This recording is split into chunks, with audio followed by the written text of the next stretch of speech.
Hello everyone, and welcome to the channel Sola Stories. I gave my daughter $200,000 from my savings to buy a house in her name. After accidentally overhearing a phone call from my son-in-law, I stayed up all night to change my will. It's true what they say about the world: you can know a person's face, but you can never know their heart. My name is Susan Miller, and I'm just a regular retired woman. I was widowed early in life, and I raised my daughter, Emily, all by myself. I alone know how much hardship I endured, how much exhaustion I bore. I thought that once my daughter was married, I, as her mother, could finally get some rest. Who would have thought that after pouring my heart, soul, and $200,000 into buying a marital home for my daughter and son-in-law with the deed solely in my daughter's name, which I believed was the greatest protection I could offer her, that my world would be turned upside down. I thought my precious daughter had found a good man, that my later years would be secure.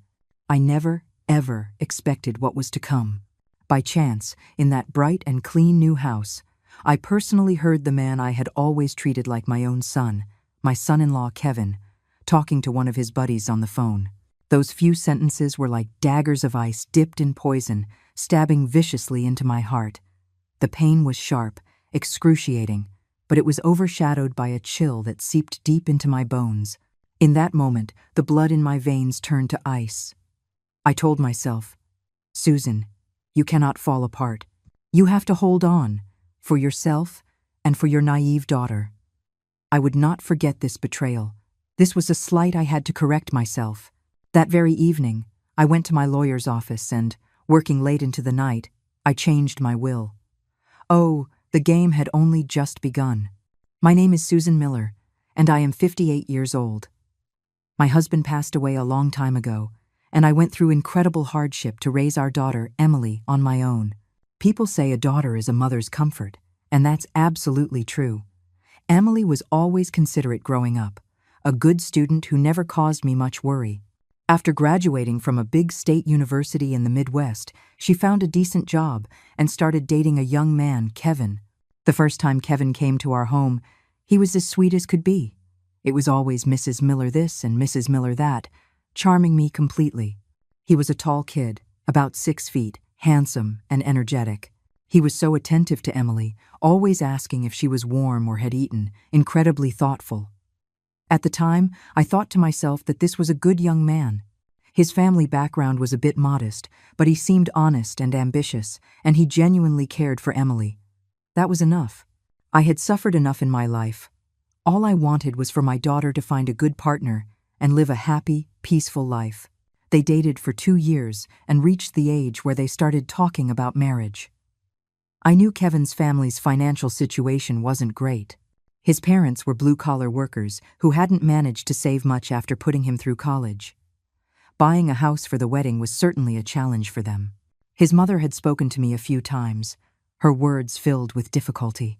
"Susan," she'd said, "it's not that we aren't trying, it's just, well, we feel like we're letting Emily down." Seeing her worried face and the hopeful look in my own daughter's eyes, my heart softened. I haven't achieved much in my life, but through careful saving and frugal living, I managed to put away a little nest egg for my retirement. When my husband passed, he left a life insurance policy, and combined with my savings over the years, I had a little over $200,000. I had originally intended for that money to see me through my old age, but looking at my daughter, well, a mother's heart always plans for her children. I gritted my teeth and told my daughter, "Emily, honey, Mom has some money. Let's use it to buy you a house." Then I added, "But I have one condition.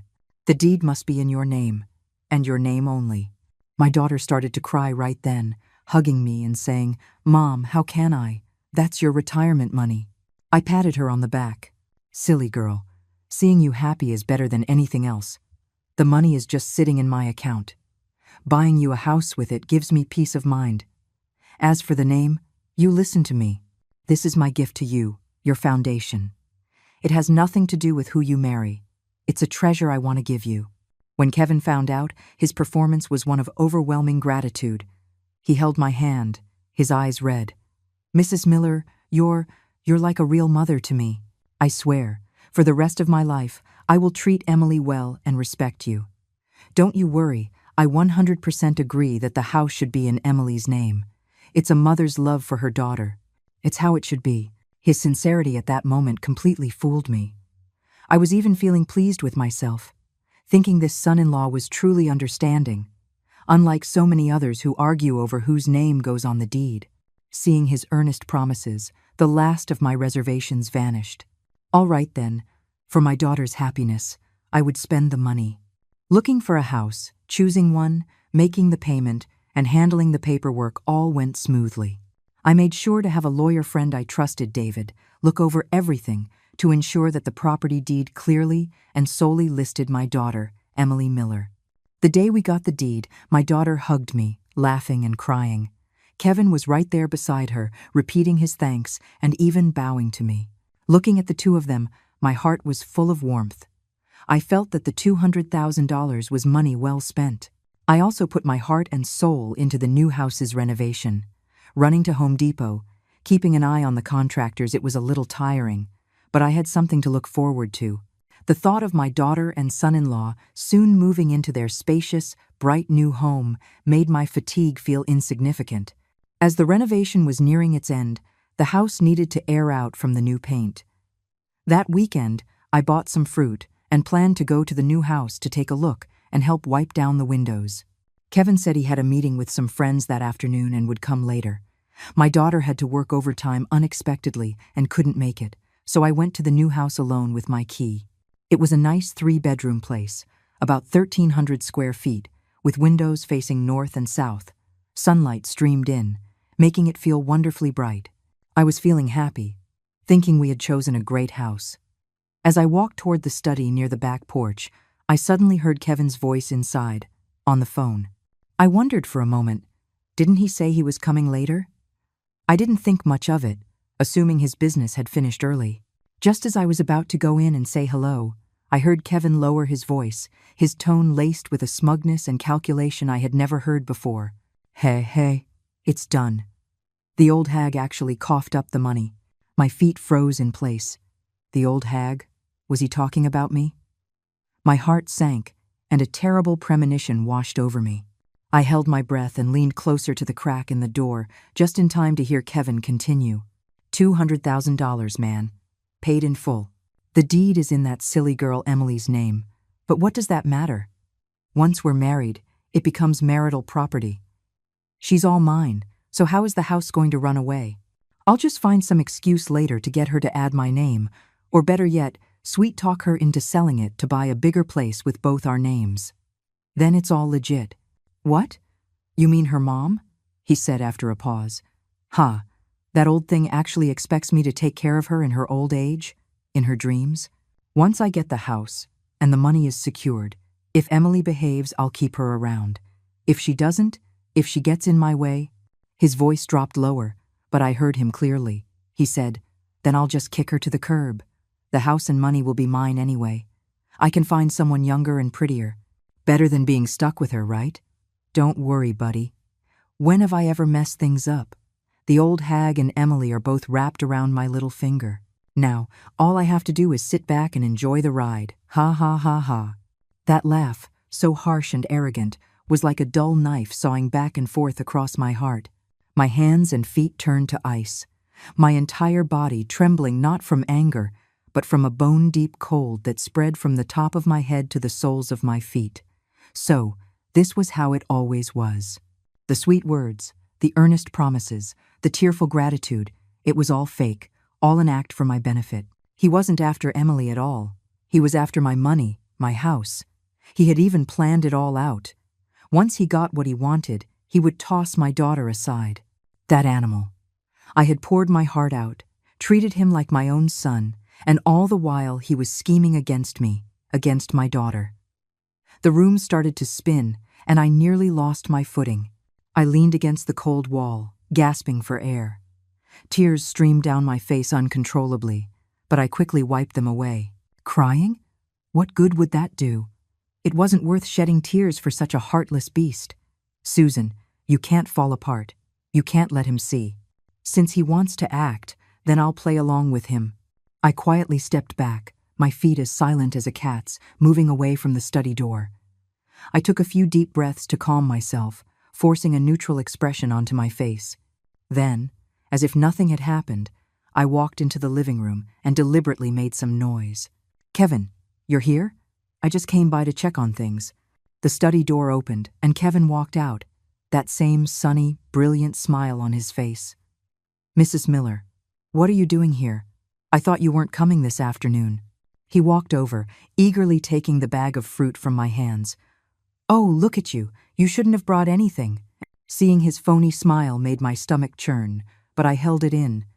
I smiled back, trying to keep my voice as normal as possible. "I was just in the neighborhood and thought I'd stop by, maybe help you clean the windows." "Oh no, you can't do that. You need to rest," Kevin insisted, guiding me toward the sofa. "That's a small job. When Emily gets here, we can do it ourselves. We can't let you lift a finger." The more attentive he was, the colder I felt inside. I sat on the sofa and watched him bustle around, pouring me a glass of water. Only one thought echoed in my mind. "Kevin, you just wait. You think you can outsmart Susan Miller? You think you can use my daughter as a stepping stone? It won't be that easy. In my life, what hardships haven't I faced? What kinds of people haven't I seen? You want to play dirty? Fine, we'll just see who gets the last laugh." I didn't stay long at the new house that day. I made an excuse and left quickly. The moment I stepped out of the complex, even the sunlight felt harsh. The hatred in my heart grew like a wild weed. I didn't go home. I hailed a cab and went directly to my lawyer friend, David Chen. David is an old classmate from my college days and the person I trust most. As soon as I walked in, before he could even speak, I told him the whole story. Of course, I left out the specific details of what I'd overheard Kevin say, telling him only that I had been thinking things over and felt uneasy. It was a large sum of money, and I wanted to have a safety net for myself. David listened, then fell silent for a moment. He looked at me with an understanding in his eyes. "Susan, did you find something out?" I shook my head, forcing myself to stay calm. "No, it's just that when you get older, you worry more. This is my entire life savings, after all." David sighed. "I understand your concern. To be honest, when you decided to put the deed only in Emily's name, I thought it was the best approach. But you can never truly know what's in a person's heart, and no one can predict the future. Wanting to amend your will now is a wise decision. What changes do you want to make?" My gaze hardened. "David, I want this will to be perfectly clear. All property under my name, including the equity corresponding to the $200,000 home purchase, for which I have proof of funds, as well as my other savings and any other property I may have upon my death, is to be inherited solely by my daughter, Emily Miller." I paused, then added with emphasis, "However, and I mean if it is proven, either during my lifetime or after my passing, that my son-in-law, Kevin, has committed any act of infidelity, abused my daughter, or attempted to illegally seize my or my daughter's assets, then he shall have no right to inherit any property my daughter obtains through my will. Furthermore, if he and my daughter divorce, the division of this house, purchased with my funds, must prioritize my daughter's interests, ensuring she receives full or the majority of the ownership." David nodded. "We can achieve that by setting up a conditional will. We'll need to clearly define the methods of proof, the standards, and the details of execution. I will draft the most rigorous will for you to maximize the protection of your and your daughter's interests. And one more thing," I said, looking at David and speaking each word carefully. "I want this will drawn up now, and I want it notarized. I need to ensure its legal power is unshakable by anyone." Seeing the resolve in my eyes, David nodded firmly. "All right, Susan, don't worry. Leave it to me." That evening, I stayed at David's law office for a long time. We meticulously went over every word of the will, making sure there were no loopholes. When I signed my name on that new notarized document, my hand was steady, my heart was cold, but my mind was clearer than ever. "Kevin, you think you've won? You think $200,000 and a house are yours for the taking?" I scoffed internally. The money I gave my daughter was for her happiness, not for a thankless wolf like you to squander and scheme with. "I'll play the game you've started. Now, it's my turn." Leaving the law firm, the night was deep. The city's neon lights flickered, but they couldn't penetrate the coldness in my heart. But I knew from that moment on, I was no longer just a mother who gave silently. I was going to fight a beautiful battle for my daughter and for myself. Just you wait, Kevin. The real show is about to begin. Life had to go on, and the act had to continue. Ever since that day I learned Kevin's true colors. It was as if I had put on a thick mask. In front of him and my daughter, I remained the loving, gracious mother-in-law, always concerned and caring. As for Kevin, he probably thought the big prize of the house was practically in his hands, so his attitude toward me became even more filial. He'd pop over to my place every few days, bringing fruit or snacks, or just to chat and keep me company. Anyone who didn't know better would have thought he was the model son-in-law. I would just laugh coldly to myself. Act. Keep acting. Let's see how long you can keep it up. The new house was renovated, and after airing out, the young couple started preparing to move in. Of course, I went on moving day. Seeing Kevin bustling about, directing the movers with the air of the man of the house, made my stomach churn. Every brick and tile in this house was bought with my blood, sweat, and tears. What right did you, Kevin, have to stand here and give orders? But on my face, I wore a smile. Kevin, you must be exhausted. Look at you, sweating so much. I handed him a towel. He took it, wiped his brow, and beamed. Not at all, Mrs. Miller. It's what I should be doing. This is going to be my and Emily's home. Of course I have to give it my all. He deliberately emphasized my and Emily's home, as if declaring his ownership. I snorted internally but nodded on the outside. Yes, you're home. You two need to build a good life together. Emily was nearby, organizing boxes, her face glowing with happiness. Seeing her like that sent another pang of pain through my heart. Silly girl, you're being sold, and you're still counting the money for the person who sold you. I couldn't let Kevin's scheme succeed. After the move, Kevin suggested hosting a housewarming dinner for me at their new place that evening. I agreed. Kevin was the head chef. I had to admit, the kid had some skills. He made a 4-course meal that looked and smelled delicious. Throughout dinner, he kept putting food on my plate, showering me with compliments. Mrs. Miller, try this pot roast. I learned the recipe from Emily. She said it's your favorite, Mrs. Miller. From now on, you should come over all the time. Treat this place like your own home. Mrs. Miller, once we're settled, we'll have you move in with us. We'll take care of you in your old age. Listening to these disingenuous words, I almost threw up the food I had just eaten. Take care of me? You probably want to send me off early so you can get your hands on all my assets. But I forced down my disgust and played along with a smile. Yes, I know you two are good kids. After dinner, my daughter went to do the dishes, leaving just Kevin and me in the living room. He made me a cup of tea and sat across from me, starting a seemingly casual conversation. Mrs. Miller, what do you think of the house? The renovation turned out okay, right? It's very nice, very spacious. It is. It's just that the property taxes, the utility bills, it all adds up to quite a bit each month. His tone shifted as he began to plead poverty. Emily and I just started our careers a few years ago. We don't have much in savings, so the pressure is pretty high. Here it comes, I thought. The fox is about to show its tail. I laughed coldly to myself but put on a concerned expression. Yes, it's not easy for young people these days. Exactly. So, Mrs. Miller. He rubbed his hands together, a slightly embarrassed look on his face. I was thinking, I've recently partnered with a friend on a project that looks really profitable. The only thing is, we're a little short on the initial investment. He paused, carefully watching my expression. I was wondering if it would be convenient for you to lend me a little to get started. Not much, just $10,000. As soon as the project makes money, I'll pay you back immediately, with interest. 10,000? His appetite wasn't small. He saw me pull out 200,000 for the house and figured I had more to spare. In his dreams. I had already made up my mind. He wouldn't get another cent from me. But I couldn't refuse him directly. That would spook him. I sighed, my face showing a look of difficulty. Oh, Kevin, it's not that I don't want to help you. It's just that I'm really not in a position to. I started playing the victim. You know, to buy you this house, I used up all of my retirement savings. All I have left is a little bit of cash for emergencies. In case my health, I deliberately coughed a couple of times. The smile on Kevin's face froze for a second but quickly returned. Oh, Mrs.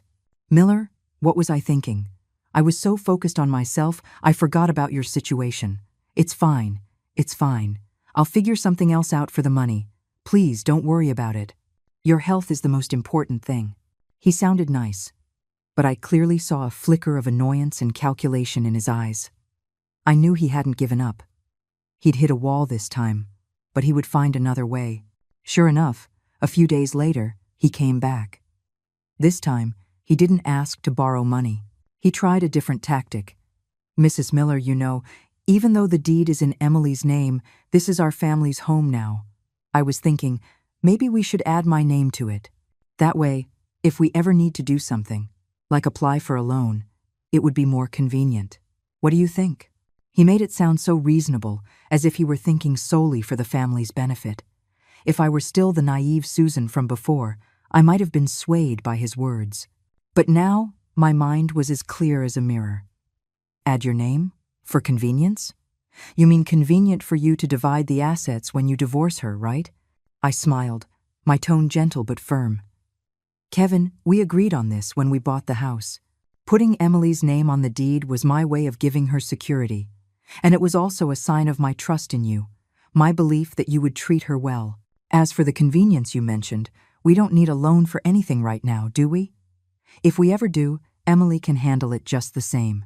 Besides, adding a name to a deed is a complicated process and involves a lot of taxes. It's not worth it. I blocked every path, leaving him with no room to argue. Kevin's face visibly darkened. He forced a smile. You're right, Mrs. Miller. I didn't think it through. But I could clearly see the unwillingness and resentment in his eyes.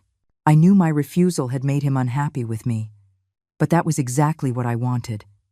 I wanted him to know that Susan Miller was not so easily fooled. You want to benefit from me? Not a chance. In the period that followed, although Kevin remained polite to me on the surface, I could feel that he was not as attentive as before. Sometimes, when I went over to the new house, he would even find an excuse to leave. He still put on an act in front of my daughter, but his attitude toward me in private had subtly changed. For example, he used to always smile and agree with whatever I said. Now, he would occasionally interrupt me impatiently or give me a look that said, "What do you know?" One time, I saw a pile of his dirty clothes on the new sofa and casually said, "Kevin, those clothes need to be washed. Don't leave them piled on the sofa." He was playing a game on his phone at the time and didn't even look up, replying impatiently, I know. Stop nagging." That tone was a world away from the humble, polite Kevin the First had first met. My daughter was there and was taken aback for a moment, trying to smooth things over. "Mom, he's just focused on his game. Don't mind him." I didn't say anything, just gave Kevin a long, deep look. He seemed to realize his mistake and quickly put down his phone, smiling sheepishly. "Mrs. Miller, I didn't mean it like that. The game was at a critical point, and I got a little worked up." I said coolly, "It's fine. Young people have their own habits. It was just a casual comment." But I knew in my heart that his true colors were slowly being revealed. His respect for me was built on the foundation of potential gain. Once he realized he couldn't get anything from me, and that I was even becoming an obstacle to his goals, his patience and his disguise would crumble, and my daughter, Emily, that silly girl, seemed to still be lost in a happy illusion. In front of her, Kevin was still the gentle, considerate husband. She might have noticed the subtle changes, but they were likely explained away by Kevin's glib excuses. Or perhaps she was unwilling to believe that the person she loved so deeply could have such an ugly side. Looking at my daughter, my heart ached with both pain and anxiety. I couldn't just tell her the truth. Given her current level of trust in Kevin, she probably wouldn't believe me. She might even think I was just a meddling mother trying to stir up trouble, which would only push her closer to him. I had to find irrefutable proof, a piece of evidence so damning that Emily could no longer deceive herself. I started paying even closer attention to Kevin's every move. I knew that a man as calculating as him wouldn't be satisfied with just one house. He must have other schemes in the works. I needed patience. I needed to wait for the right moment. At the same time, I was making preparations in secret. I asked my lawyer, David, to help me look into information on transferring assets during a marriage and how to collect legally admissible evidence of a spouse's misconduct. I knew this was going to be a tough fight, but I had plenty of patience and resolve to protect my daughter, to defend my home, and to get justice for myself. Kevin, you just wait. I will make you repay what you owe me, and what you owe my daughter. Double. Late at night, I would often sit alone by the window, looking at the city lights, my heart a block of ice. I would replay Kevin's words over and over in my head, reminding myself not to soften, not to waver. The thought of revenge was like a poisonous thorn lodged in my heart, causing a dull ache. But I knew I had no other choice. This wasn't simple revenge. It was self-preservation. It was protecting the person I loved most. I, Susan Miller, an ordinary mother, was going to defend my dignity and my principles in my own way. Day by day, Kevin and I maintained a delicate balance, peaceful on the surface, but with a turbulent undercurrent. He seemed to have temporarily given up on getting money directly from me or adding his name to the deed and had started working on my daughter, Emily. I knew this was his real point of entry. After all, Emily was the legal owner of the house, and she trusted Kevin completely. I began to consciously increase my visits to the new house, finding all sorts of reasons to be there. Sometimes it was to help them clean, other times to bring them some home-cooked food. On the surface, I was a caring mother, but in reality, I wanted to observe more, to see what tricks Kevin was up to. Sure enough, it didn't take long for me to notice something. Kevin started frequently painting a grand picture for Emily. "Honey, look, this house we're in now is nice, but the location is a bit out of the way, and it's far from your office. I've recently seen a new development downtown. Great location, all the amenities, and it's bound to appreciate in value. What if we sell our current house? I'll find a way to chip in a little more, and we buy that new place. Get it right in one go. What do you think?" Whenever he said these things, he deliberately avoided me. But I had my own spy. I had placed a small voice recorder in an inconspicuous corner of the new living room beforehand. It was my lawyer David's suggestion. He said that, if necessary, these recordings could become evidence. I heard the conversations between Kevin and Emily crystal clear. Emily was hesitant at first. But this house was a gift from Mom. It doesn't feel right to sell it right after moving in. Wouldn't Mom be upset? Kevin immediately began his brainwashing. "Silly girl, don't you think Mom wants what's best for us? If we move to a better house and improve our quality of life, she'll only be happy when she finds out. Besides, the house is in your name. You have the right to sell it. I'll talk to your mom. I guarantee it won't be a problem. Just think how convenient it would be to live downtown. When we have kids, it'll be convenient for their schooling too. This is all for our little family, for our future." He made everything sound so wonderful, so logical, that Emily's resolve began to waver. "Well, maybe we should ask Mom's opinion first. What's there to ask?" Kevin's tone became a little impatient. "This is our business. You're always saying, 'Mom said this, Mom said that.' When are we going to make our own decisions? What if she disagrees? Are we just not going to move then? Emily, you need to have your own mind." Hearing this, a fire ignited within me. That bastard wasn't just scheming for my money. He was trying to drive a wedge between me and my daughter. He wanted Emily to stop listening to me, to plot against her own mother with him. I suppressed my anger and kept listening. Emily, hurt by his words, sounded defensive. "It's not that I don't have my own mind. I just think we should respect Mom." "Respect? Us getting a better house so she can enjoy it with us later, that's the greatest respect." Kevin's tone softened, becoming more earnest. "Emily, I know you're a good daughter, but sometimes older people's ideas are more conservative. They can't keep up with the times. We're planning for the long term. Trust me, I'm right. Let's just list the house and test the market, see what it's going for. Once we find a suitable buyer, I'll go talk to Mom. By then, it will be a done deal." "What can she say?" I clutched the recorder tightly in my hand, my nails digging into my palm. A done deal. Kevin, you've really got it all figured out. I knew I couldn't wait any longer. If I let him completely brainwash Emily and they really sold the house, it would be too late. I had to find a way to stop them. But how? A direct confrontation? No. Without absolute certainty and solid evidence, it would only make Emily think I was being unreasonable and might even push her completely over to Kevin's side. I needed a catalyst, an opportunity for Emily to see and hear Kevin's true colors for herself. I thought of my lawyer, David. Maybe he could give me some advice. I went to see David again and told him about the latest developments, including the recordings. After listening, David's brow furrowed. Susan, this Kevin is very calculating. He knows how to exploit Emily's love and trust for him. The situation is indeed tricky. Direct intervention might backfire. We need to find a way for him to expose himself, and in front of Emily. We discussed it in his office for a long time before David proposed a plan. Susan, since Kevin wants to sell the house, let's help him. Help him? I was confused. Yes, David said with a meaningful smile. We can arrange for a buyer, someone who seems very sincere and makes a reasonable offer, to contact them. And then, during the negotiation process, we set some traps. For example, we can have the buyer ask for documents that Kevin might not be able to produce, or create obstacles in the payment method, and observe his reaction. More importantly, we can use this buyer to create situations that will make Emily suspicious of Kevin. For example, I pressed.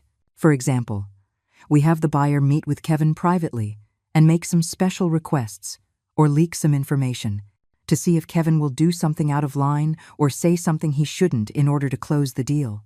If Emily could accidentally overhear or see this, it would be more effective than anything we could say. I understood what David was getting at. We were going to lure the snake out of its hole. This buyer needs to be absolutely reliable and a good actor, I said. David smiled. Don't worry. I have a friend who used to be a corporate investigator and now runs his own consulting firm. Role-playing is his specialty, and he's completely discreet. He won't leak a thing. Good, I decided on the spot. Let's do it. The plan was quietly set in motion. David contacted his friend, a sharp, capable-looking middle-aged man named Mr. Peterson. Mr. Peterson soon contacted Kevin through a realtor, posing as a sincere homebuyer. As expected, Kevin took the bait. The moment he heard someone was interested in the house and the offer wasn't low, he became incredibly enthusiastic. Soon, they scheduled the first viewing. I deliberately stayed away that day, but I made sure Emily went. I told her, Emily, someone wants to see the house. You should go with Kevin. After all, it's your house. You should be informed. I'm a bit tired these days, so I won't go. Emily agreed. I knew Kevin would have prepped her to cooperate with him, but I trusted Mr. Peterson to handle it. That evening, Emily came home. I casually asked her how the viewing went. She seemed a little down. Mom, that Mr.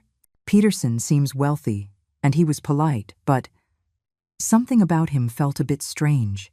Strange? How? My heart skipped a beat. He said he was very satisfied with the house and that the price was negotiable, but he seemed more interested in Kevin than the house, she explained. What do you mean? He talked to Kevin for a long time, asking him what he did for work, his income, who else was in his family, incredibly detailed questions. He also said something like, "A young man like you, able to live in such a nice house, that's impressive." His tone, it sounded a bit like... Emily frowned, trying to find the right words, like he was digging for something. I smiled to myself. Mr. Peterson was a pro. He was subtly putting pressure on Kevin while planting a seed of doubt in Emily's mind.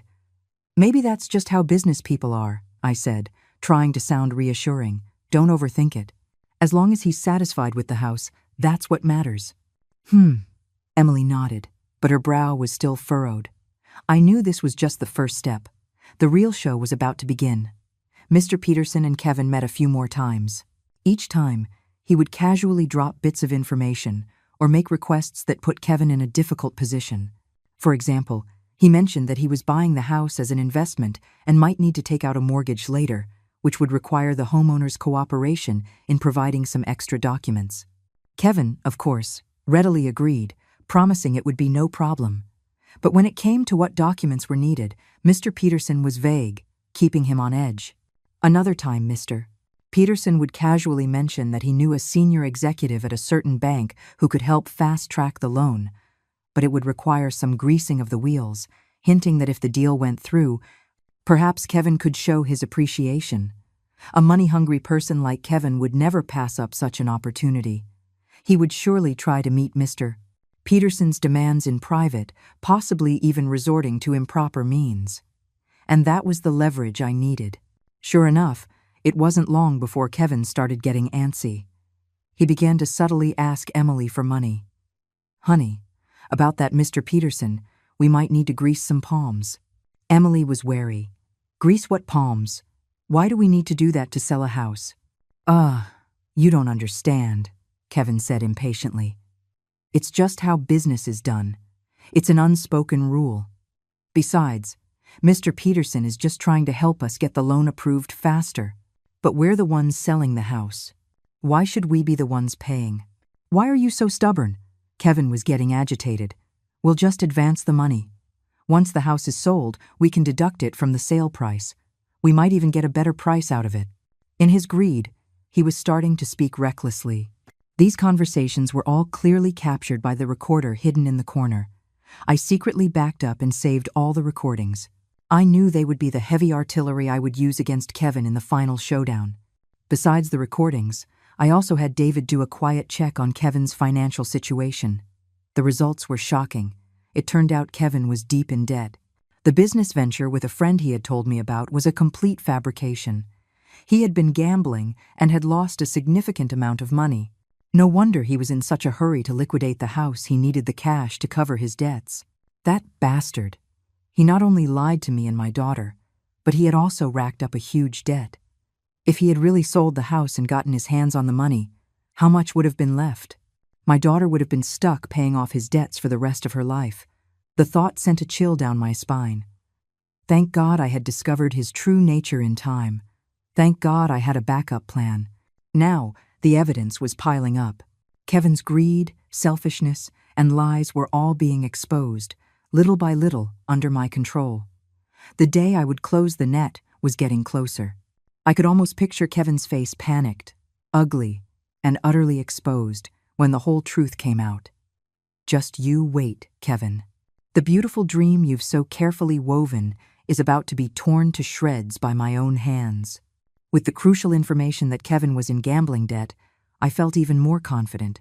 I knew that the mind of a gambler is often both greedy and anxious.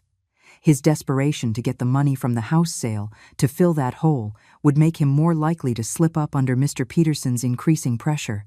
Mr. Peterson, on his end, intensified his efforts. He started meeting with Kevin more frequently, sometimes at a coffee shop, sometimes over dinner. The stated purpose was always to deepen their understanding and discuss details, but in reality, it was a continuous process of probing and setting traps. And Mr. Peterson was clever. He made a point of inviting Emily along each time. His excuse was, since the property is in Miss Miller's name, many things require her personal confirmation. Although Kevin found it a bit troublesome, he was eager to close the deal and couldn't object, so he had to bring Emily with him. This created the perfect opportunity for me to stage an accident. One evening, Mr. Peterson invited them to dinner at an upscale restaurant. I found out about it in advance.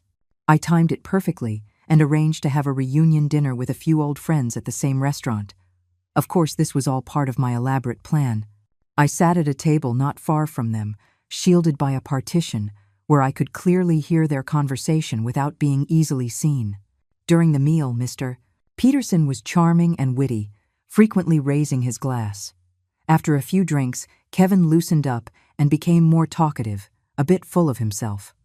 "Mr. Peterson asked casually, "Kevin, my friend, you're so young and talented, and your wife is so beautiful, a perfect match. But if you don't mind me asking, why was the house only put in your wife's name when you bought it?" It was a sensitive question. I saw Emily's expression become slightly unnatural.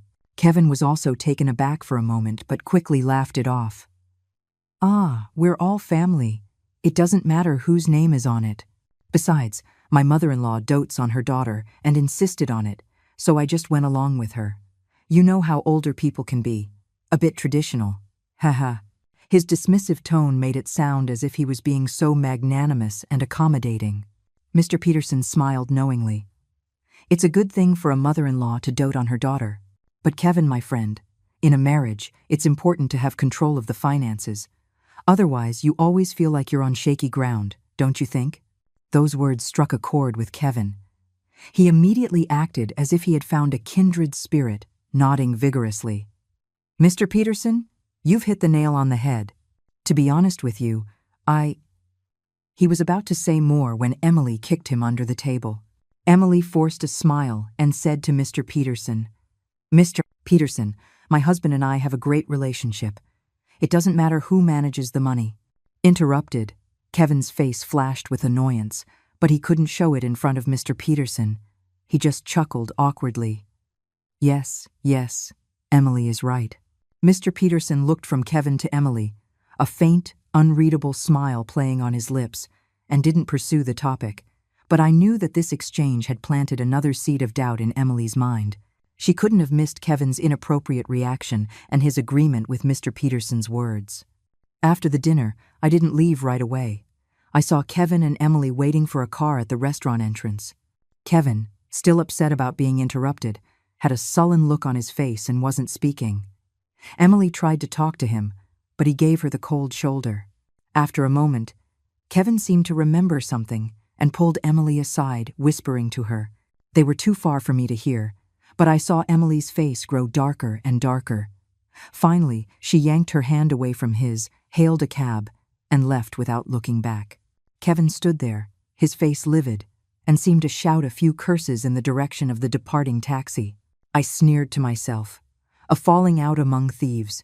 It seemed Kevin was trying to get Emily to do something she was unwilling to do, or was pressuring her for money again. The crack between them was widening, and it was all going according to my plan. The next day, I called Emily, feigning concern. Emily, honey, how did dinner with Mr. Peterson go last night? Was everything okay? There was a long silence on the other end before Emily mumbled, Not really, Mom. What's wrong? Did something happen? I asked, pretending to be surprised. Emily hesitated, then told me what had happened. Kevin, he kept insisting that I go to Mr.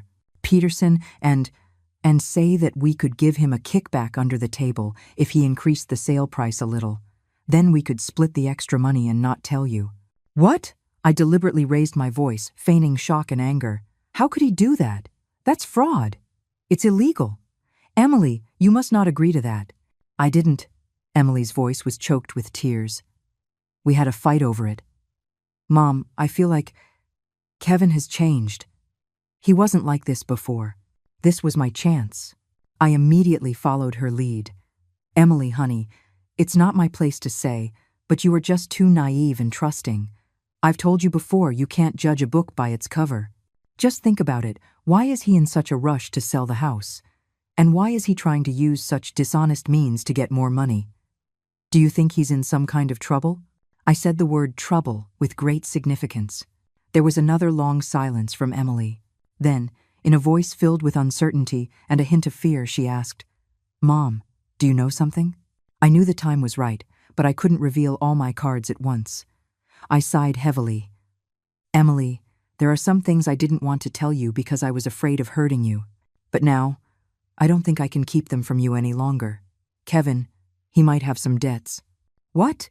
Debts? How much? Emily's voice became sharp. I'm not exactly sure how much, but it might be a large sum, I said vaguely, letting her imagination do the work. Otherwise, why would he be so desperate to sell the house for cash? But how could he have debts? He told me. Emily's voice started to tremble. What did he tell you? That he was partnering with a friend on a business venture? I scoffed. Emily, you are too easily fooled. He doesn't have any legitimate business. That money? He most likely lost it gambling. Gambling? Emily sounded as if she had been struck by lightning, crying out, "That's impossible. Kevin never gambles." "Mom, are you sure you're not mistaken?" I wish I were mistaken. My voice was filled with pain. But all the signs point to it. Emily, think carefully. Hasn't he been coming home late and leaving early recently? Isn't he always saying he's busy with work or has to entertain clients? And does he ever let you touch his phone? The questions I posed were like little hammers, striking at Emily's heart. She began to remember, to think. She hadn't been oblivious to Kevin's recent odd behavior. She just hadn't wanted to believe the worst. Now that I had pointed it out, all the details she had ignored suddenly became clear. I could hear Emily's suppressed sobs over the phone. I knew her defenses were beginning to crumble. "Mom, what should I do? What should I do?" she cried helplessly. "Don't be afraid, Emily. Mom is here." I immediately comforted her. "The most important thing now is to find out the truth. We can't let him keep us in the dark anymore. For now, you need to stay calm and not let him see that anything is wrong. I'll find a way to help you investigate. But you also need to be careful and protect yourself, especially your money." I emphasized the word money. "The house is in your name. He can't sell it without your consent. The deed, your social security card, your bank cards, you must keep these important things safe. Don't let him get his hands on them." "Okay, I will, Mom," Emily sobbed in agreement. After hanging up, I let out a long breath. It hurt me deeply to see my daughter in so much pain. I felt it more than anyone, but it was better to face a short, sharp pain now than a long, drawn-out one. Only by seeing Kevin's true colors could she truly wake up and escape this disaster. Next, I needed to get more direct, undeniable evidence. Kevin's gambling debt was the perfect place to start. I contacted David. "David, I need your help.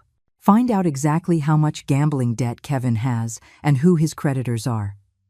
It would be best if you could get some concrete evidence, like IOUs or records of debt collectors." David understood my intentions. "Susan, this will be difficult and might require some unconventional methods, and there could be risks." "I'll take the risk." My voice was firm.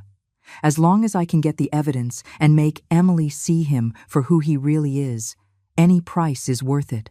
David was silent for a moment, then said, "All right, I'll do my best.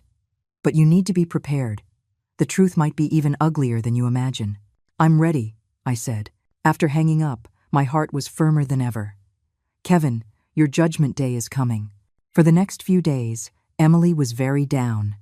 She started watching Kevin more closely, testing him. Kevin seemed to notice the change in her, and his attitude toward her fluctuated. Sometimes he would be overly affectionate, showering her with sweet words. Other times, when she asked about money, he would become extremely irritable, even losing his temper with her. Their arguments became more frequent. I knew this was the darkness before the dawn. Emily was going through a painful struggle, and all I could do was support her quietly while I hurried to prepare the final blow. News came from David quickly. Through his connections, he had confirmed Kevin's gambling debts. The amount was staggering, a full $50,000. And the creditors were already pressing him hard, threatening to take extreme measures if he didn't pay up soon. David had even managed to get a recording of a debt collector calling Kevin to demand payment. The tone was vicious and vulgar. "Susan, the evidence is solid," David said over the phone. "Kevin is like a cornered animal now. He will do whatever it takes to force Emily to sell the house. We need to act quickly, before he succeeds, and expose the truth." "I understand." My voice was unusually calm. "David, thank you. What do you plan to do next?" "Next?" I could almost hear the cold smile in my own voice. "Next, of course, we set the trap. I'm going to host a dinner party, a final showdown, and let everyone see exactly what kind of person Kevin really is." The core of the plan was a meticulously orchestrated family confrontation. The location, the new house I had bought for them. It was the stage where Kevin's deceitful performance began, and it had to be the place where his schemes would end. For the timing, I chose the day Kevin and Mr. Peterson were scheduled to sign a preliminary contract. I knew Kevin would be at his most triumphant and least guarded, believing he was on the verge of success. That same day would surely be when his creditors were pressuring him the most, making him stressed, unstable, and more prone to losing control. I gave Emily a heads up. Emily, aren't Kevin and that Mr. Peterson supposed to sign the contract on Saturday? Yes, I think so. Emily's voice was still hesitant and distant. She had been under immense psychological pressure. That day, I want to invite Mr. Peterson and your in-laws over to the new house for dinner, I said, my tone as natural as possible. After all, he's buying our house. It feels like we're connected by fate. And your in-laws have worried so much about your marriage. It's a good opportunity for everyone to get together and have a lively meal. Emily was surprised. Mom, you've really agreed to sell the house? Silly girl, I sighed, my voice tinged with a hint of resignation. How could I really stop you? If you two think it's for the best, then go ahead and change houses. I'm just a little sad to see it go. But as long as you two are happy, that's all that matters. My reasonable words seemed to lower Emily's guard and even made her feel a little guilty. Mom, it's settled. Don't overthink it, I interrupted. You tell Kevin and let your in-laws know. I'll take care of the food. Emily agreed. I knew that when Kevin heard the news, he would be ecstatic. He would think this stubborn old woman had finally been persuaded, clearing his final obstacle. As for inviting his parents, he probably wouldn't object. He might even see it as a chance to show off his happy family in front of me. Everything was going according to my plan. Next was setting the stage. I contacted David and asked him to be available on Saturday to attend as a witness. I also invited a few old neighbors and colleagues who were close to me and had watched Emily grow up, asking them to come and join the celebration. The more people, the livelier. The more people, the more devastating the impact. I wanted Kevin to be utterly disgraced in front of everyone he had ever wanted to impress or exploit.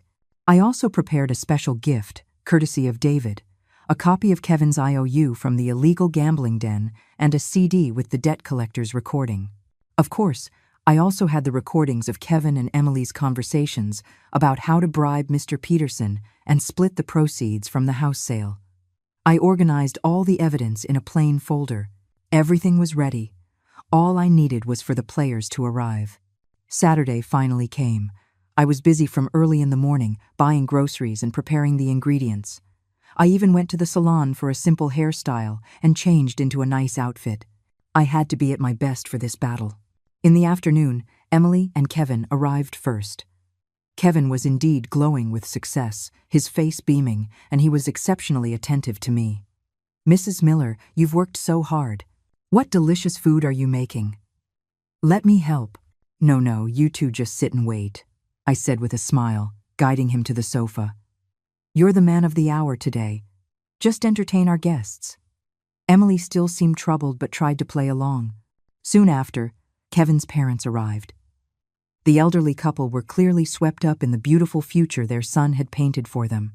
The moment they entered, they grabbed my hand, saying, Susan, thank you so much. If it weren't for you, our Kevin wouldn't be able to live in such a wonderful house. From now on, we're counting on the two of them to live a good life and make us proud.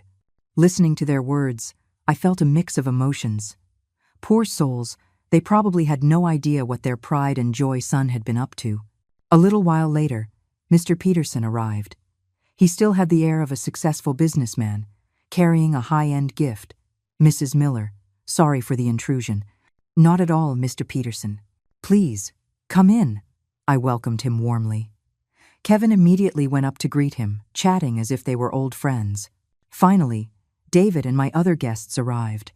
The living room was suddenly bustling with people. Seeing so many people, especially David, a flicker of surprise crossed Kevin's eyes, but it was quickly replaced by joy.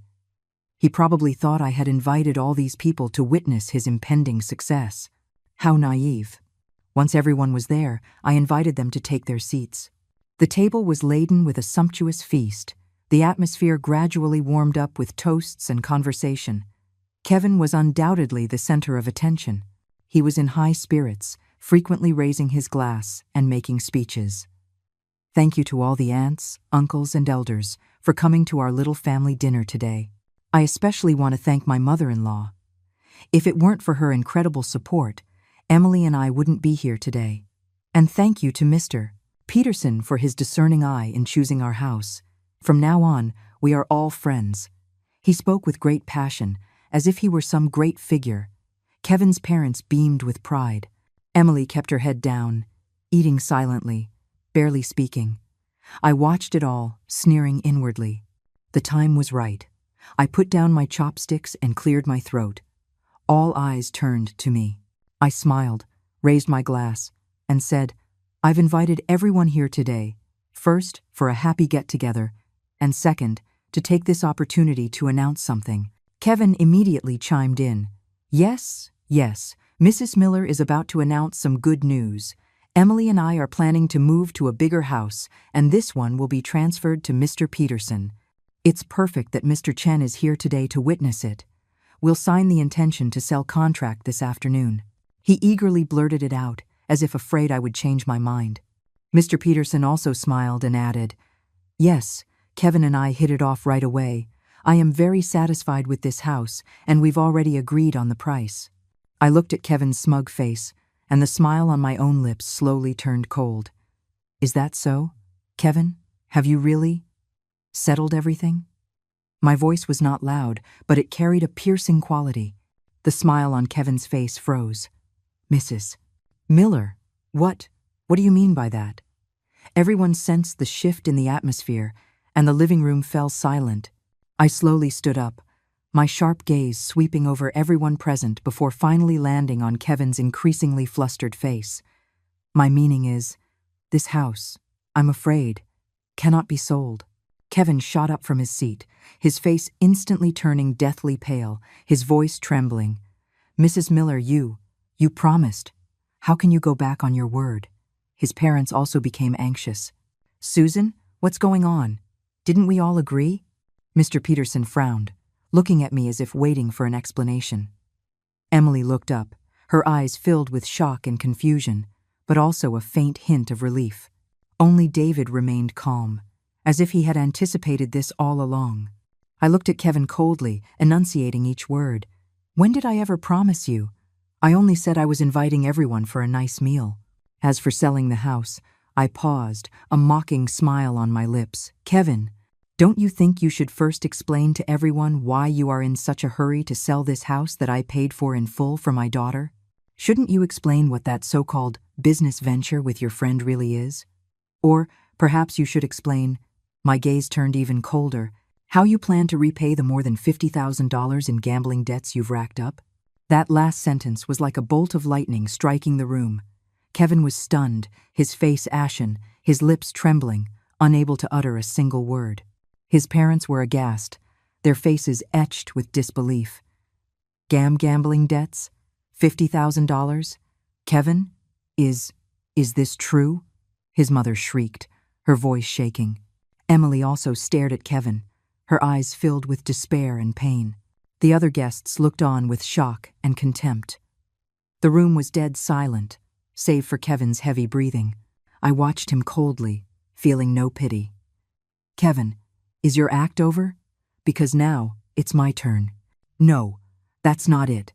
Don't listen to her. She's trying to frame me." Kevin finally snapped out of it, screaming his denial, but his panicked eyes and pale face had already betrayed him. He pointed a trembling finger at me. You old witch.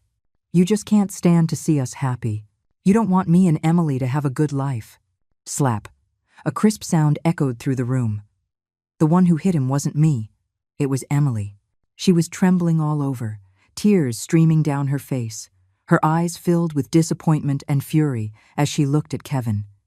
"Kevin, are you still lying, even now? Still trying to slander my mom?" I'm not," Kevin stammered, covering his face, his eyes darting away. "You're not?" I sneered, stepping forward and slamming the folder I had been keeping by my side onto the table with a loud thud. "Kevin, do you dare to look at what's inside?" The folder opened, its contents spilling out. A few crumpled copies of IOUs, clearly showing Kevin's signature and the glaring number, $50,000, and a single CD. "What is this?" Kevin's father picked up one of the copies with a trembling hand. When he saw what was written, His vision went black, and he nearly fainted. "Dad!"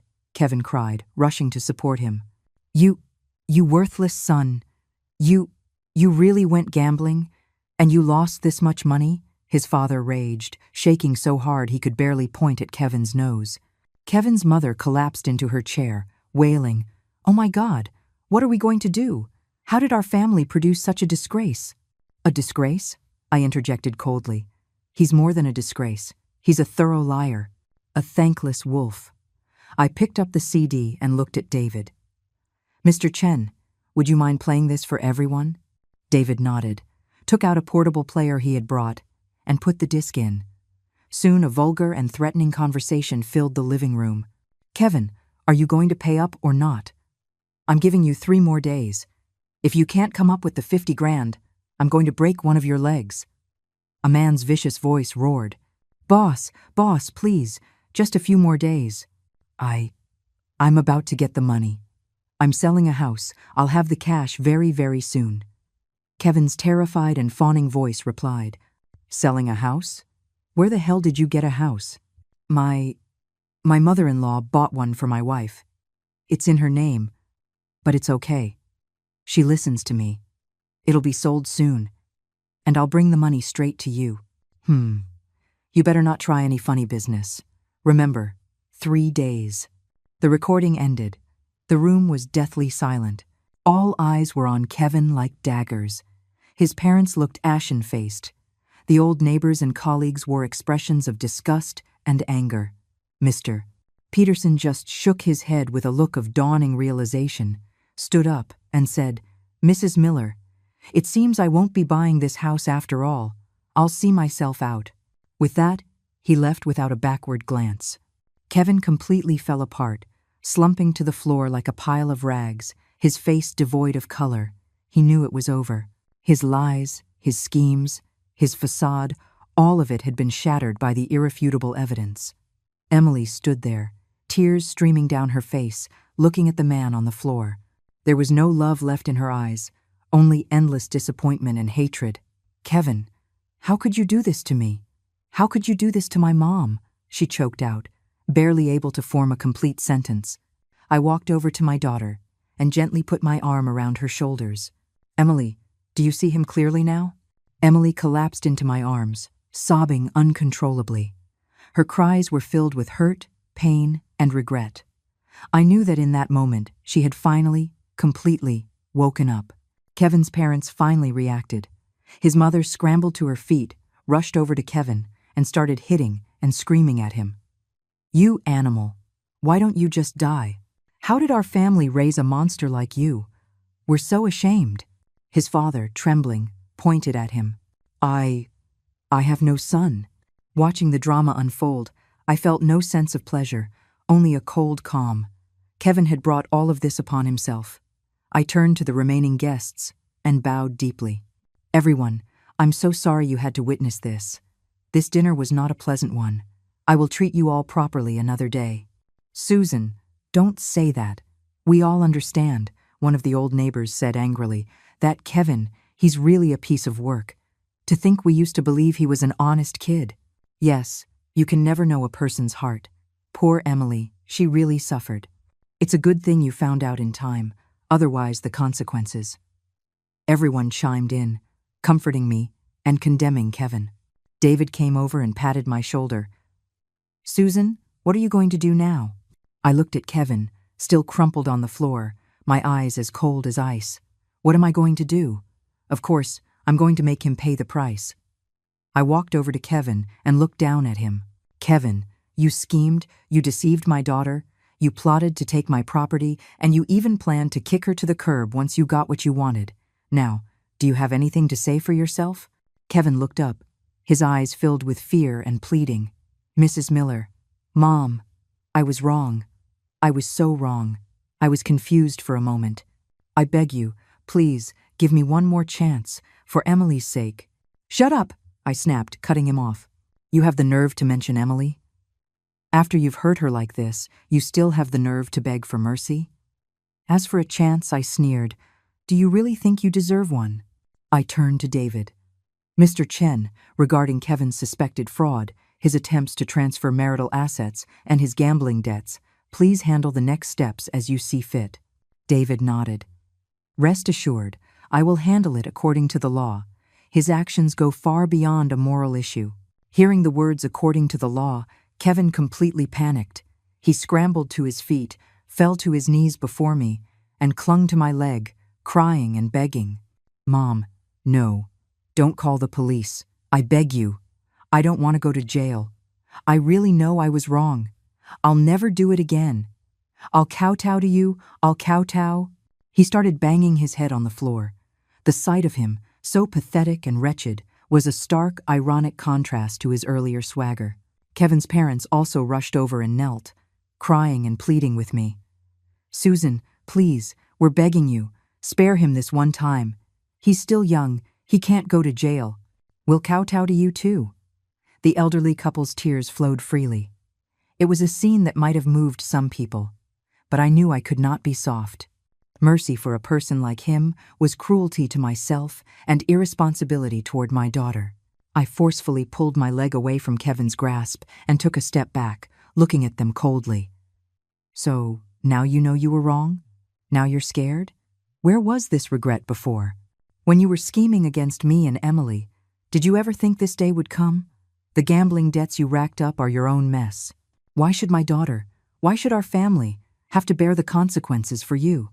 As for jail, I looked at his tear-streaked face and said, word by word, "It's what you deserve. It is the price you must pay. The game is over, Kevin. You lose." My words were like a final verdict, completely shattering the psychological defenses of Kevin and his parents. They collapsed on the floor, their faces ashen, unable to speak. Seeing their despair, the pent-up anger in my chest was finally, completely released. It was a liberating feeling, truly liberating. After the showdown, the new house was in shambles. Kevin and his parents sat on the floor, looking completely broken, as if all the life had been drained from them. The invited guests had all tactfully left, each patting my shoulder with a word of comfort and casting a final, disdainful glance at Kevin on their way out. The living room was left with just me, Emily, David, and Kevin's family of 3. The air was thick with embarrassment, despair, and a suffocating heaviness. Emily's crying had subsided. She leaned against me, her eyes staring blankly into the distance. I knew she needed time to process everything. David cleared his throat, breaking the silence. "Kevin, at this point, there's nothing more to say. Your actions gambling during the marriage, incurring huge debts, and attempting to deceive and transfer Miss Emily Miller's premarital property, which was fully funded by her mother, Mrs. Susan Miller, constitute a serious breach of conduct. According to the law, and the specific clauses in the notarized will previously established by Mrs. Miller, you have a few options." David's voice was calm and professional, devoid of any emotion. "First, an uncontested divorce. Miss Miller can, out of consideration for your past relationship, choose not to sue you for fraud, but you must leave the marriage with nothing. This house was purchased in full by your mother-in-law, registered under Emily's name, and is considered Emily's separate premarital property. It has nothing to do with you. The gambling debts you incurred are your own responsibility and must not involve Miss Miller. Second, if you do not agree to an uncontested divorce, or if you try to cause trouble over the division of assets, Miss Miller will file a lawsuit. At that time, we will submit all the evidence, including your gambling IOUs, the debt collection recordings, and the recordings of you scheming to sell the house. The judge, based on your severe misconduct, will make a judgment on asset division, though you have no claim to this house anyway, and debt responsibility that will be extremely unfavorable to you. At the same time, we reserve the right to pursue legal action against you for fraud. Third," David paused, his gaze sweeping over Kevin and his parents. "Regarding your $50,000 gambling debt, the creditors are unlikely to let it go easily. If your debt issues lead them to take illegal actions that threaten the personal or financial safety of Miss Miller or Mrs. Miller, you alone will bear the consequences." David's words were clear, each one a dagger to the heart. For Kevin, every path was a dead end. He sat limply on the floor, his face ashen. He knew he had no chance of turning things around. His parents were even more terrified, especially upon hearing about potential legal action and debt collectors. Their faces turned ghostly white. We choose the first option. Kevin's mother was the first to react, rushing to speak. An uncontested divorce. We'll leave with nothing. We don't want anything. We just beg. We beg you to spare Kevin this once. Don't let him go to jail. His father nodded repeatedly. Yes, we'll get a divorce, right away. We'll figure out the debts ourselves. We won't trouble Emily at all. Their only thought now was to cut ties and save their son from a lawsuit. As for the house and money, they no longer dared to dream of them. Kevin's lips moved as if he wanted to say something, but in the end, he just lowered his head in defeat, accepting his parents' choice. What right did he have to bargain? David looked at Emily. Emily, what is your decision? Emily lifted her head. Her tears had dried, leaving only exhaustion and resolve in her eyes. She looked at Kevin, the man she had once loved so deeply, who now seemed like a complete stranger.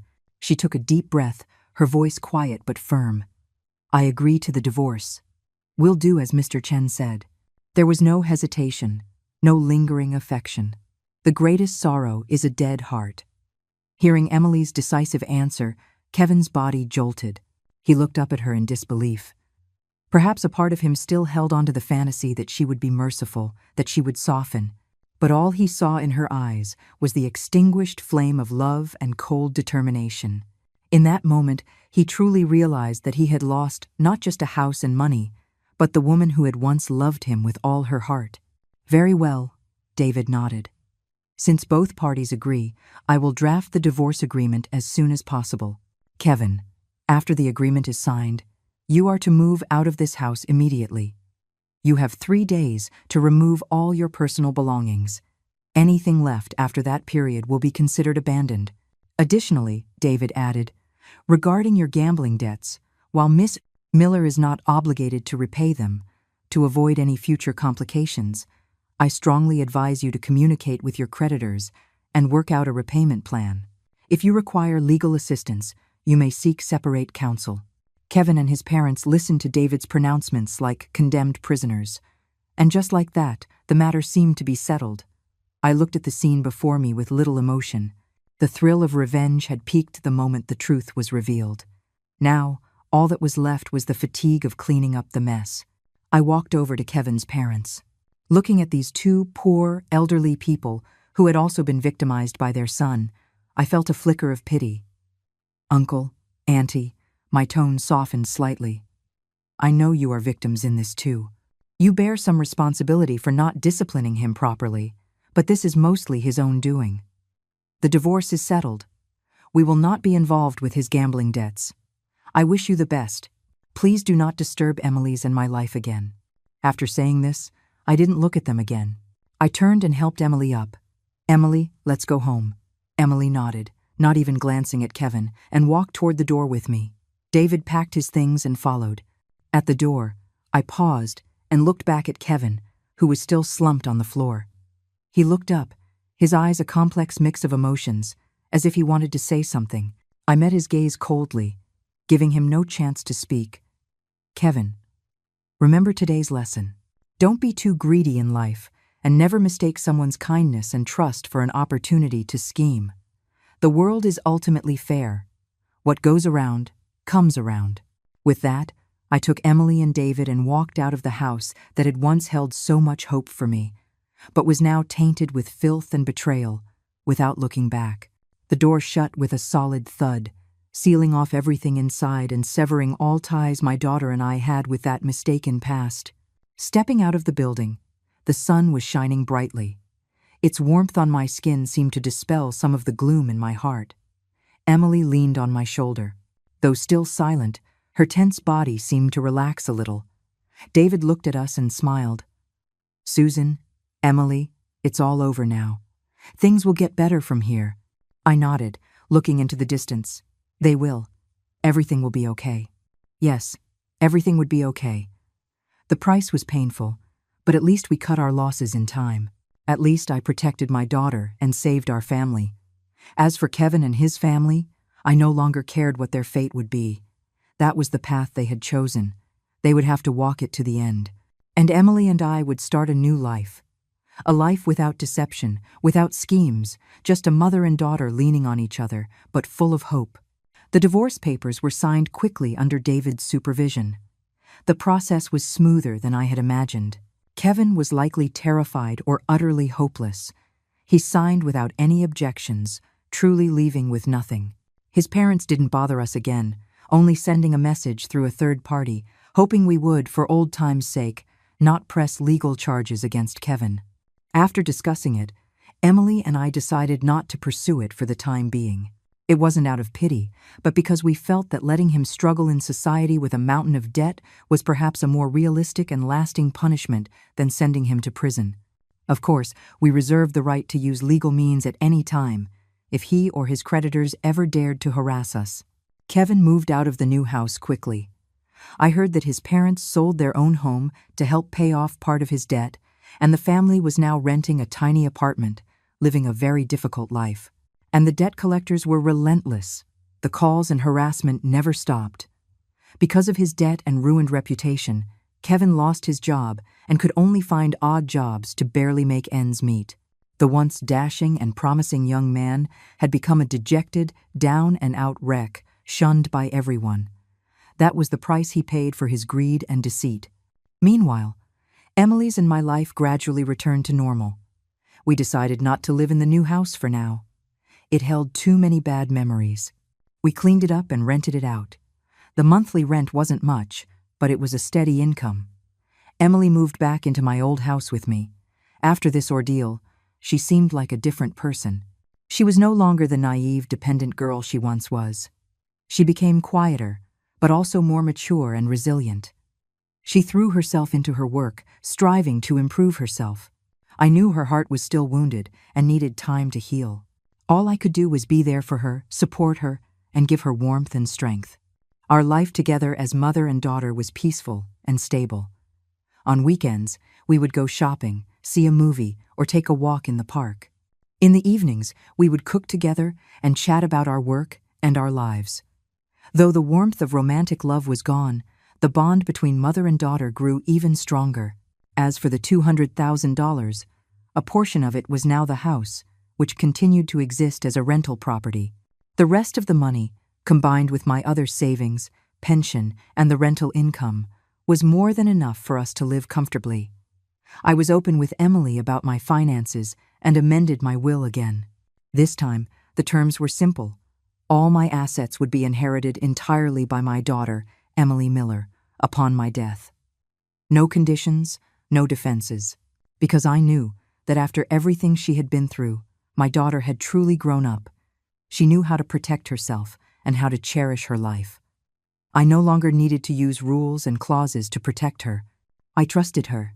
One evening, as we were sitting on the sofa watching television, Emily suddenly turned to me and whispered, "Mom, I'm sorry." I was taken aback. "Silly girl, what are you sorry for?" "I'm sorry for not listening to you back then, for letting a wolf into our house, for almost hurting you and myself," she said, her eyes welling up with tears. I stroked her hair gently. "It's all in the past, Emily. You live and you learn. Who hasn't met a few bad people in their youth? The important thing is that we woke up in time, right? Besides," I looked into her eyes seriously, "I'm also responsible. I was too eager for you to get married, too confident in my own judgment, and I didn't vet him properly for you." "Mom," Emily choked out, burying her face in my shoulder. I held her tightly. There, no more crying. From now on, we are going to be fine. Better than before." Emily nodded vigorously. In that moment, I knew that we, as a mother and daughter, had truly moved on. We had finally overcome that hurdle in our hearts. Life went on. The painful experience didn't break us. It made us stronger and more appreciative of each other. As for Kevin, I would occasionally hear bits and pieces about him from old neighbors. It was always about him being more and more destitute. I heard he had left the city to escape his debts, and his whereabouts were unknown. His parents had gone with him, living out their later years in misery. Hearing this, I felt nothing. Those who are pitiful often have a hateful side. It was the consequence he deserved. I wouldn't pity him, nor would I pay any more attention to him. He had completely vanished from our lives, like a malignant tumor that had been completely removed. It left a scar, but ultimately, we had a healthy new beginning. I started to replan my retirement. I used to revolve around my daughter, but now that she was grown, it was time for me to live for myself. I enrolled in a calligraphy class at a senior center and joined a community choir. My days became full, fulfilling, and happy. I even started writing a little, documenting my experiences and thoughts over the years. It was a way to find closure for myself and hopefully offer some inspiration and strength to others in similar situations. I titled my first article, "Yes, This Is My Story," a story of betrayal, awakening, and fighting back. A story of motherly love, growth, and redemption. Time is the best healer. In the blink of an eye, 2 years passed. My life with Emily had long settled into a peaceful and warm routine. Emily excelled at her job and was recently promoted to department head. She became more confident and independent, radiating the charm of a mature woman. Seeing her now, I felt a deep sense of pride. That failed marriage, though it brought her immense pain, also led to her rebirth, helping her grow into a better version of herself. Occasionally, well-meaning friends would try to set her up with someone. Emily always politely declined with a smile. "Mom, I'm doing great right now. I'm not in a hurry," she'd say. "When it comes to fate, I'll let it be." I knew she wasn't rejecting love, just being more cautious. After one betrayal, she had learned how to better protect herself and knew more clearly what she wanted. That was fine. It was better to have nothing than to settle for less. I believed that her true happiness was waiting for her in the near future. My own life was also becoming more vibrant. The calligraphy and choir classes introduced me to many new, like-minded friends. We would paint and sing together, living life to the fullest. I also fell in love with traveling. In the past, to save money and take care of my daughter, I had hardly ever traveled far. Now, with my daughter independent and with time and money on my hands, it was time to see the world. I joined senior tour groups and visited many places. I climbed mountains, sailed on lakes, and walked through historic cities. The beautiful landscapes of our country broadened my horizons and enriched my spirit. Every time I returned from a trip, I would bring back local specialties and little gifts for Emily. She would always laugh and say, "Mom, you're more trendy than I am now." It was true. When your mindset is young, you naturally seem younger. Occasionally, I would think of Kevin, but the memory no longer brought anger or pain. It was more like watching a story about someone else. I heard that he had ended up in a small southern city, still dodging debts and living a very wretched life. His parents were suffering with him, their health deteriorating. That was karma, wasn't it? You reap what you sow. Heaven is ultimately fair. One day, at my calligraphy class, I ran into an old acquaintance, a distant relative of Kevin's family. She seemed a bit awkward seeing me, given what Kevin had done. I, however, was quite calm and greeted her warmly. After some small talk, she hesitated and said, "Susan, Kevin's mother?" She asked someone to find me a while ago. She wanted to ask about Emily. My heart skipped a beat, but my face remained impassive. "Oh? What did she want to ask?" Just to know how Emily is doing now, if she's found someone new," she said cautiously. She also said that Kevin knows he was wrong, regrets it deeply, and still thinks about Emily. I almost laughed out loud. Regret? Thinks about her? Where was all this before? Now that he sees Emily is doing well, he wants to re-establish contact. In his dreams. My face hardened. "Ma'am, please do me a favor and tell her that Emily is doing very well, exceptionally well, but that has nothing to do with their family. As for Kevin, whether he regrets it or not, is none of our business. We cut ties with him a long time ago. Please ask them not to disturb our lives again. Let the past be the past." My tone was firm, leaving no room for negotiation. The woman left, looking embarrassed.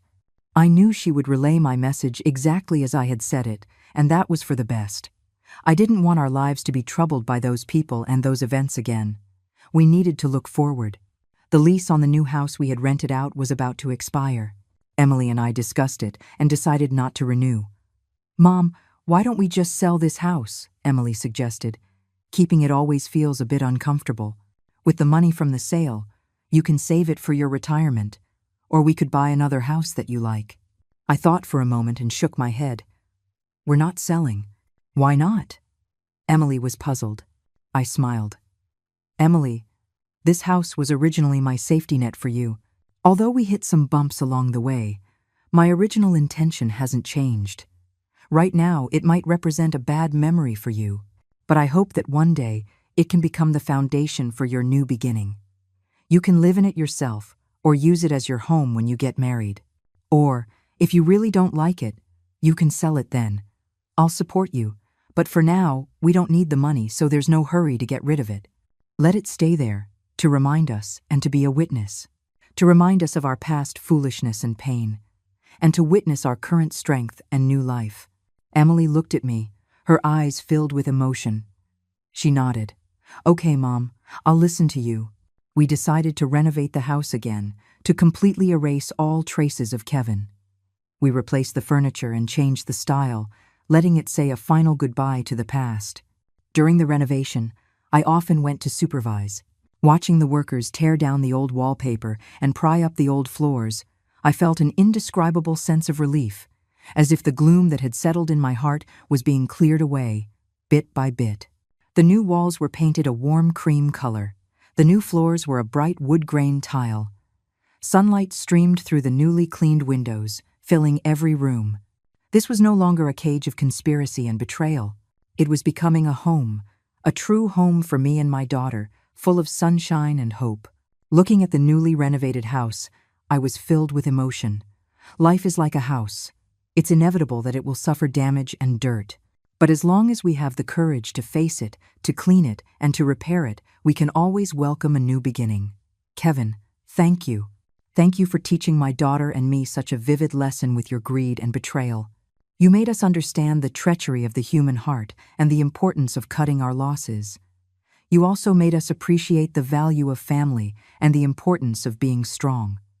Your end was your own doing, but our future will be bright. After the renovation was complete and the house had aired out for a few months, Emily and I officially moved in on a sunny weekend. This time, there was no boisterous housewarming party, no guests with false intentions. It was just the two of us and a few close friends who had genuinely come to help. We worked together to arrange the furniture and organize our belongings.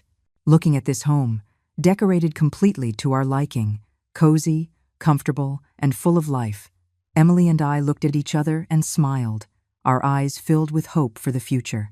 That evening, after our friends had left, Emily and I sat on the new sofa, drinking red wine to celebrate our move. Mom, this is so nice, Emily said softly, leaning on my shoulder. It feels like everything is starting over.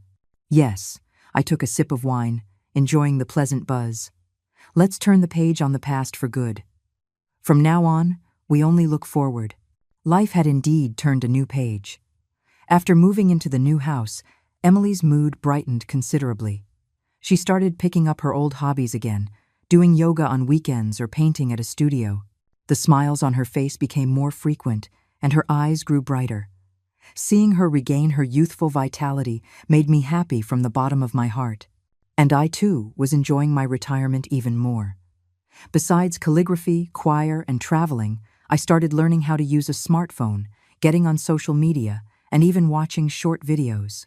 At David's urging, I even started a blog, posting the little articles I wrote about life, my experiences with scams, and mother-daughter relationships. To my surprise, the response was quite good. Many readers left comments saying my stories had given them strength and inspiration. Reading those sincere comments warmed my heart. It turned out that sharing my experiences and helping others was such a meaningful thing to do. Occasionally, in my articles, I would mention the incident with Kevin without naming him, reminding everyone, especially women, to keep their eyes open in marriage and relationships and to protect themselves, particularly when it comes to financial matters. The old saying, "Have no intention to harm others, but have the intention to guard against others," was a lesson learned through blood and tears. As for the notarized will I had amended that night, I kept it in a safe place. Although it seemed unnecessary now, as Kevin had long lost any possibility of inheriting anything, I had no intention of destroying it. It was like an alarm bell, a constant reminder of my past folly and gullibility. It was also like a medal, a testament to my awakening and counterattack. It marked a crucial turning point in my life. One day, David came to visit. In our conversation, he casually mentioned Kevin's situation. "I heard he got one of his legs broken a while ago over another debt," David said, shaking his head. "He really brought it on himself." I listened without any emotion, not even a shred of pity. That was the life he chose. He could blame no one. "By the way, Susan," David added, "I think Kevin's parents went back to their hometown. I heard their health isn't good, and they're having a tough time." I was silent for a moment, then said, "I see." That was all. I am not a saint. They had condoned their son's actions, perhaps even participated in the scheming. Their current situation was what they deserved. I only hoped they would never disturb our peaceful life again. Emily and I both had our own new lives. She worked hard, enjoyed being single, and lived with confidence and vibrance. I was enjoying my golden years, cultivating hobbies, and living a full and happy life. We, as mother and daughter, accompanied and supported each other, turning our days into poetry. Looking back, that dramatic showdown felt like it happened just yesterday. But my daughter and I had long since walked out of that shadow and into our own sunshine. Getting even and seeking revenge was certainly satisfying. But what was more important was finding ourselves again after the storm, rebuilding our lives and living better than before. That, perhaps, is the most profound meaning behind this story of ultimate payback. All right, folks, that's where our story ends for today. I hope you found it satisfying. Life isn't easy, and we all run into obstacles and bad people. But please remember, no matter what happens, never give up hope and never lose the courage to fight back. Protect yourself, hold your ground, and if you blossom, the butterflies will come. Finally, I wish for every kind and strong woman out there to be treated gently by the world. Thank you for watching, and I hope what I shared today resonated with you. For those who haven't subscribed yet, don't forget to hit that subscribe button so we can be here with you every day and grow together. We'll see you next time.